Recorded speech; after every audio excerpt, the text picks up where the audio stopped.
Berdiri. Ayo, ayo, ayo revolusi. Ayo revolusi. Ayo, ayo, ayo revolusi. Ayo revolusi.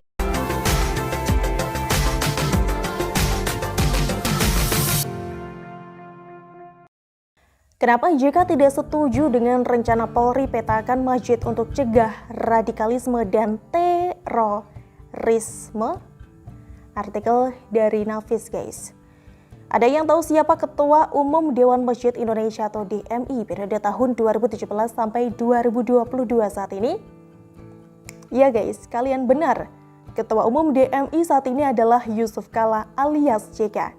Dan salah satu anggota Majelis Pakar DMI adalah Anies Baswedan. Seperti diketahui guys, JK ini adalah orang yang mengusulkan Anies Baswedan untuk maju sebagai Cagup DKI dalam Pilkada tahun 2017 yang merupakan pilkada terburuk sepanjang sejarah.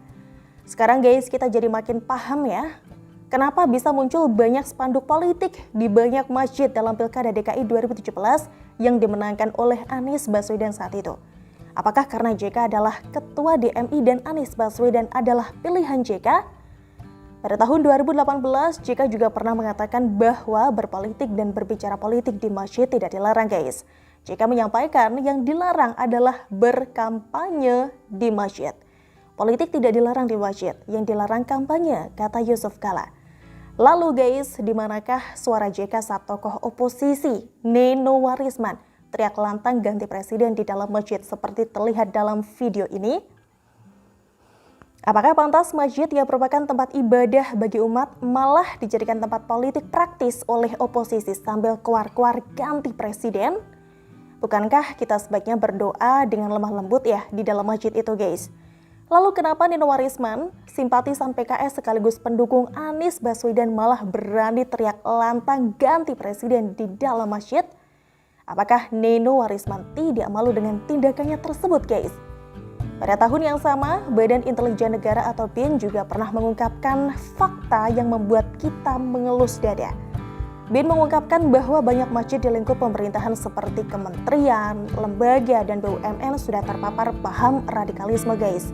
Dari 41 masjid yang terindikasi telah terpapar radikal, tersisa 17 lagi yang kondisinya masuk kategori parah.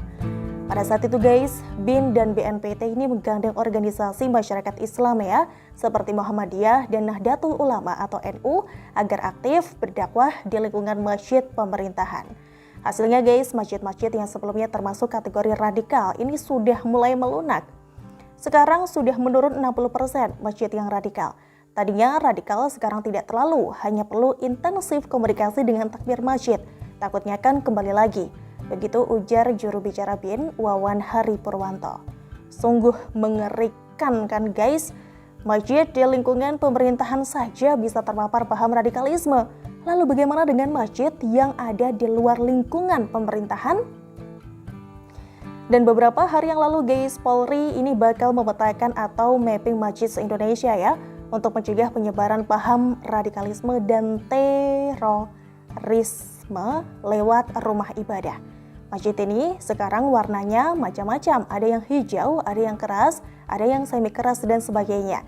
Kata Direktur Keamanan Negara atau Kamnek, Badan Intelijen dan Keamanan atau BIK Polri, Brigjen Umar Effendi dalam Holakoh Kebangsaan 1 Badan Penanggulangan Ekstremisme dan Terorisme atau BPET MUI. Direktur Pencegahan Badan Nasional Penanggulangan Pengacauan atau BNPT guys, Brigjen Ahmad Nur Wahid setuju dengan pemetaan masjid tersebut.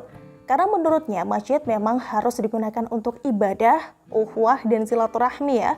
Tetapi faktanya banyak masjid kerap disalahgunakan oleh oknum-oknum ustadz dan oknum tokoh agama untuk membangun paradigma intoleransi, kebencian, anti pemerintahan dan mempolitisasi agama. Ini harus di-mapping atau dipetakan masjid mana yang moderat, masjid mana yang sering disalahgunakan. Nah itu harus ada mappingnya, harus ada datanya, ujar Ahmad guys. Ahmad pun mengaku jika BNPT sebenarnya sudah melakukan pemetaan masjid yang kedapatan menyebar paham radikalisme dan pengacauan tersebut, tetapi beliau tidak mau terburu-buru mengumumkannya karena bisa menimbulkan kegaduhan. Informasi itu benar, ada masjid yang disalahgunakan, tetapi tidak produktif karena bisa menimbulkan kegaduhan, ungkap Ahmad. Kalau dilihat dari tujuannya guys, penulis ini sangat setuju ya jika mapping terhadap masjid ini dilakukan untuk melindungi umat dari politikus busuk yang memanfaatkan masjid untuk kepentingan politik seperti yang tadi sudah saya sebutkan. Ini juga bukan untuk menyudutkan umat ya guys, karena memang faktanya masih banyak masjid di luar sana, termasuk masjid di tempat penulis yang secara lantang membuat spanduk untuk menolak jika masjidnya dijadikan tempat politik praktis. Jadi apa salahnya dilakukan mapping terhadap masjid untuk menjaga Indonesia ini tetap aman dari politikus busuk dengan ceramah provokasinya? Apakah kita tidak mau Indonesia ini aman? Banyak yang tidak menyadari bahwa situasi aman itu sangat mahal harganya guys. Lihatlah bagaimana situasi di beberapa negara Timur Tengah seperti Suriah yang terus bergejolak ya karena provokasi dan mirisnya. Salah satu penyebab hancurnya Suriah karena adanya provokasi #ganti presiden. Hashtag itu pernah dipakai di Suriah. Kenapa Suriah kacau? Itu karena pakai hashtag itu ganti presiden, dan ganti presiden itu maknanya macam-macam. Jadi saya kira memang bagus sudah kalau pasangan calon di sebelah mengganti hashtag itu, kata Karding. Dan pada tahun 2019 lalu guys, pihak oposisi juga menggunakan hashtag ganti presiden ya, lalu keluar-keluar di dalam masjid. Apakah semua ini sebuah kebetulan bahwa mereka juga tidak mau Indonesia aman? Dan tadi guys, penulis membaca jika niat baik Polri untuk mapping tempat ibadah tersebut ditolak oleh orang yang pernah berada di dalam pemerintahan sendiri, yaitu JK. Ketua Umum Dewan Masjid Indonesia atau DMI Yusuf Kala alias JK tidak sepakat dengan rencana Polri memetakan masjid dalam upaya mencegah paham radikalisme dan pengacauan. JK menegaskan tidak ada paham radikalisme yang pernah mengacaukan negara lewat masjid. Tidak ada yang pernah mengacau negara itu lewat masjid. Tidak pernah ada sumpah setia di masjid, macam-macam, tegas JK. Apakah JK yakin dengan ucapannya? Tidak ada yang pernah mengacau negara lewat masjid?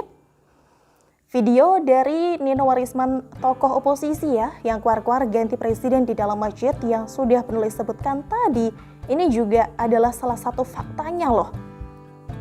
Lalu bagaimana dengan video tokoh oposisi seperti Bahtiar Nasir yang secara lantang memprovokasi umat di dalam masjid untuk melakukan revolusi seperti video ini? Lalu bagaimana dengan video tokoh oposisi lainnya, yaitu Sugi Nur yang memprovokasi milih Jokowi hukumnya haram di masjid di Semanggi, Surakarta, Jawa Tengah berikut ini? Belum lagi ocehan provokasi oleh Andri Kurniawan yang dianggap oknum pendakwah yang secara lantang memfitnah pemerintahan Jokowi, diminta langsung oleh Presiden Cina untuk menumpas umat Islam di Indonesia. Dari beberapa informasi di atas ini telah membuktikan ya guys bahwa pernyataan JK bahwa tidak ada yang mengacau negara lewat masjid itu tidak sesuai dengan fakta di lapangan.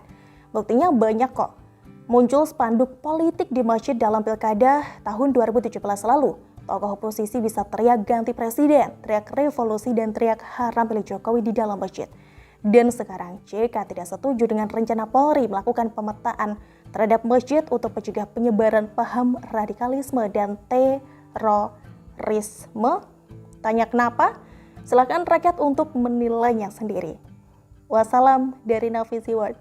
Gimana guys menurut kalian?